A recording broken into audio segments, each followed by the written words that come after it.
Assalamualaikum warahmatullahi wabarakatuh.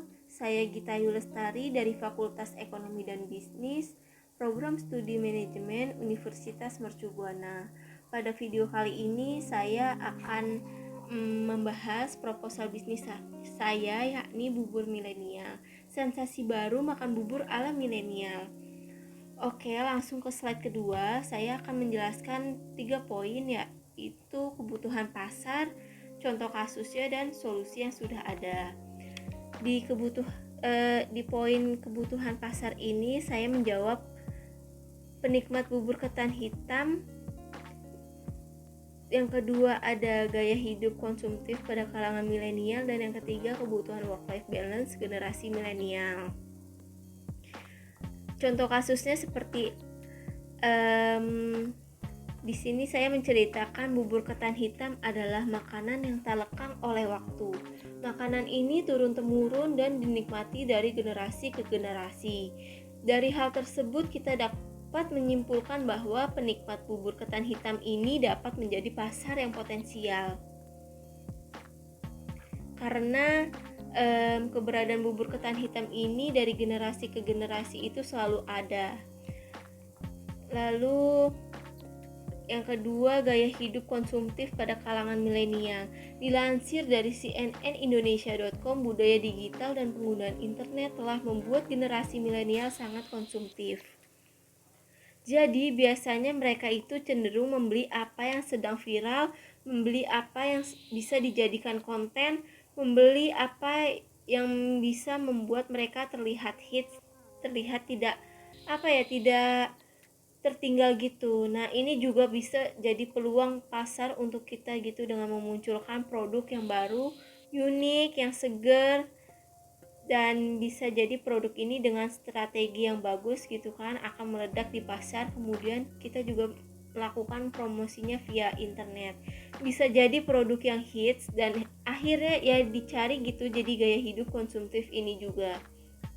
Yang ketiga, kebutuhan work-life balance generasi milenial. Orientasi kehidupan dari generasi milenial yang lebih mengarah pada work-life balance.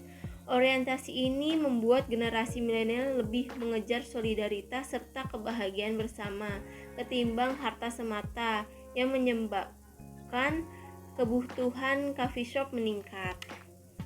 Nah, dari sini solusi yang sudah adanya ini, selama ini pedagang bubur ketan hitam yang keliling-keliling kayak gitu kan emang udah ada. Terus kemudian yang kedua itu berbagai jenis minuman dan makanan yang unik dan berusaha memenuhi gaya hidup konsumtif pada kalangan milenial ini juga udah banyak banget di pasaran.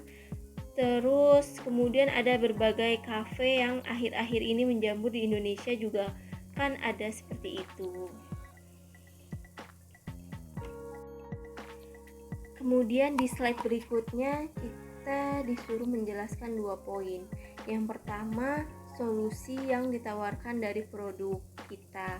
Kemudian ada value proposition itu apa. Nah, di sini saya menjelaskan bahwa si usaha bubur milenial ini berusaha menjawab ketiga pasar tadi yang udah saya jelaskan tadi. Jadi menu utamanya bubur milenial ini adalah inovasi dari bubur ketan hitam. Kemudian bentuknya itu seperti kafe dengan fasilitas kafe.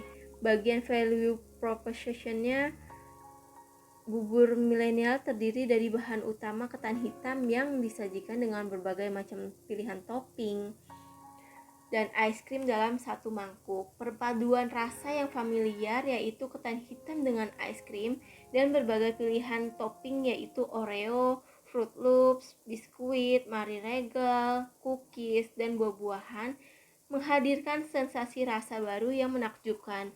Didukung dengan tampilan yang estetik, menghasilkan tampilan bubur milenial sangat fotogenik, sehingga mendukung kegiatan penggunaan sosial media membuat konten kuliner di sosial medianya. Lokasi usaha yang strategis dan fasilitas yang nyaman akan menjadi pilihan generasi milenial untuk menjadi tempat nongkrong dan bersantai.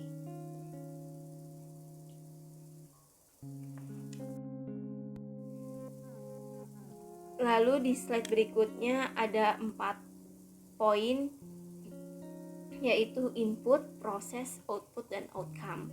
Di input di sini membahas mengenai survei pasar, membuat bisnis planning, menentukan budgeting, dan studi kelayakan. Pada poin proses berisi mengenai perizinan usaha, pemilihan lokasi usaha, pemilihan supplier bahan baku dan bahan penolong, dan yang terakhir pengadaan sumber daya manusia. Di poin output itu berisi mengenai implementasi usaha kuliner bubur milenial dan evaluasi berkala. Lalu di outcome yang pertama dia menciptakan lapangan kerja, menyerap tenaga kerja sehingga mengurangi pengangguran. Yang kedua, meningkatkan daya beli masyarakat. Yang ketiga, berkontribusi dalam upaya meningkatkan pertumbuhan ekonomi negara. Target customer-nya saya jelasin dulu. Di sini produk utama yang dijual adalah bubur ketan hitam. Bubur ketan yang diinovasikan dengan sajian modern dan rasa yang unik.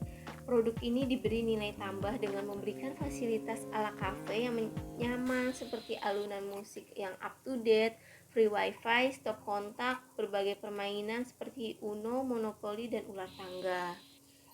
Berdasarkan analisis segmenting, targeting, dan positioning, analisis STP, segmen pasar yang dibidik adalah kelas menengah, baik itu pria maupun wanita dari berbagai rentang usia, dan dapat dikonsumsi untuk umat agama manapun, khususnya Islam, karena makanan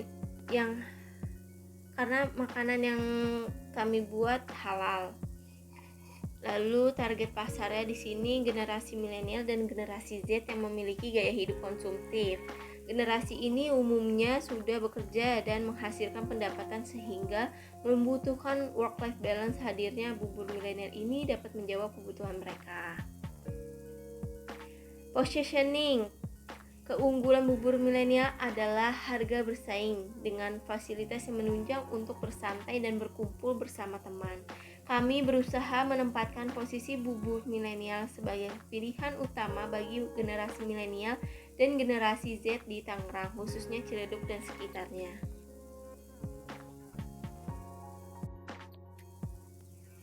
Di slide berikutnya yaitu kompetisi dan posisi pesaing.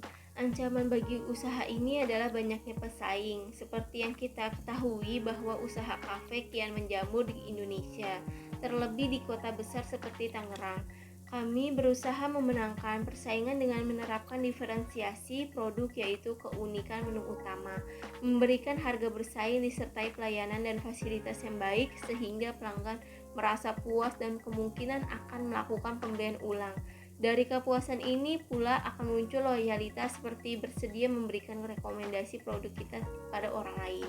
Di slide berikutnya yaitu sumber pendapatan. Pendapatan utama usaha ini adalah penjualan produk. Untuk meningkatkan pendapatan maka harus ada peningkatan penjualan. Upaya untuk meningkatkan penjualan seperti adanya promosi, memaksimalkan kualitas bahan baku, dan serta layanan dan fasilitas. Di slide berikutnya yaitu kebutuhan dan alokasi dana. Nah, di sini terdapat rincian biaya yang dikeluarkan dalam 1 tahun untuk sewa ruko yaitu sebesar 14.400.000. Lalu bahan bakunya selama 1 bulan itu 14.600.000. Lalu ada peralatan seperti booth stand, kompor, peralatan masak, peralatan makan, alat penyajian, kursi dan meja, AC, meja kasir, mesin kasir, dan wifi itu membutuhkan dana sebesar 14.800.000. Terus ada perlengkapan seperti spanduk, hiasan penunjang estetika, alat kebersihan itu sebesar 1 juta. Anggaran promosi untuk foto produk, Instagram Ads, Facebook Ads itu membutuhkan dana sebesar 500.000. Untuk anggaran SDM seperti untuk upah gaji karyawan itu sebesar 12 juta. dan kas yang terdapat di dalam alokasi dana ini sebesar 1 juta rupiah. Jadi total anggaran yang kami keluarkan itu sebesar 58.300.000. Di slide berikutnya terdapat strategi. Bubur milenial memiliki visi yaitu menjadi pilihan utama kuliner spesialis bubur ketan hitam. Dan misinya itu yang pertama menyediakan menu yang enak, bergizi, berkualitas, higienis, praktis, dan fotogenik. Yang kedua, memberikan pelayanan terbaik kepada pelanggan dan stakeholder. Yang ketiga, melakukan inovasi berkelanjutan pada produk dan pemasaran. Yang keempat, meningkatkan kualitas sumber daya manusianya. Penerapan konsep bauran pemasaran atau marketing mix terdiri dari yang pertama produk, yang kedua ada lokasi usaha, yang ketiga harga, dan yang keempat promosi.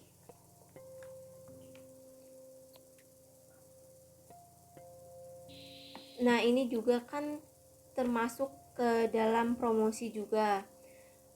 Seperti promosi mulut ke mulut.